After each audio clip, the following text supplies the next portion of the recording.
कहिलेकाहीँ त हामीलाई पनि मन लाग्दो हो, कहिलेकाहीँ त हिम्मत आँट भरोसाले पनि साथ छोड्न माग्दो हो, तर पनि हुतियारापना देखाउन पाउन्न, किनकि म घरको जेठो छोरा हो।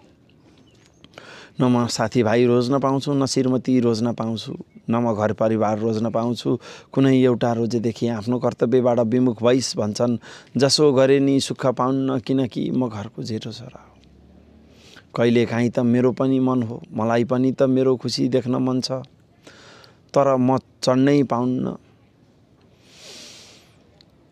मलाई पनि त मेरो खुसी देख्न मन छ, मेरो खुसीको शिखर चढ्न मन छ, तर म चढ्नै पाउन्न, किनकि म घरको जेठो छोरा हो। जिन्दगानीमा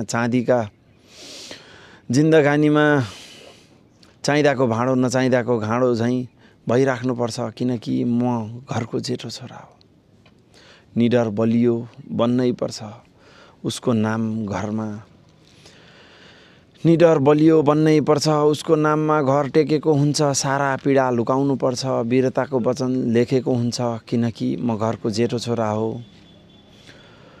त्यही भएर म भन्छु, आज मैले छोरा पाएँ। मेरा घर परिवार इष्टमित्र सबै खुसी छन्, तर म खुसी छैन।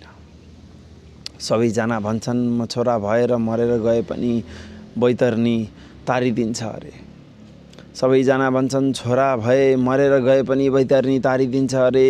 तर त्यही छोराले अन्तिममा आफूलाई धेरै दुःख पर्दाखेरि श्रीमती पाएपछि न त बाआमा नै मान्छ, न त उनीहरूको पीडामा नै साथ दिन्छ, न त दिन नै पाउँछ। त्यसमा पनि उसको बाध्यता छ, किनकि ऊ छोरा मान्छे हो। म छोरा मान्छे भएर नै मेरा बाआमाको निम्ति मैले नै के गर्न सकेको छु र? जति गरे पनि बाआमाको प्यारो छोरा हुन सकिनँ। आज सबै थोक छन् गेडी सबै मेरी, छैनन् गेडी सबै टेडी भने चाहिँ भएको छ। जसले जति गरे पनि अरू कसैले अन्तिममा केही राम्रो गरिदिए, म जतिको निकम्मा कोही छैन, किनकि म घरको जेठो छोरा हो। आज मैले छोरा पाएँ। मेरा घर परिवार इष्टमित्र सबै खुसी छन्, तर म खुसी छैन। धन्यवाद।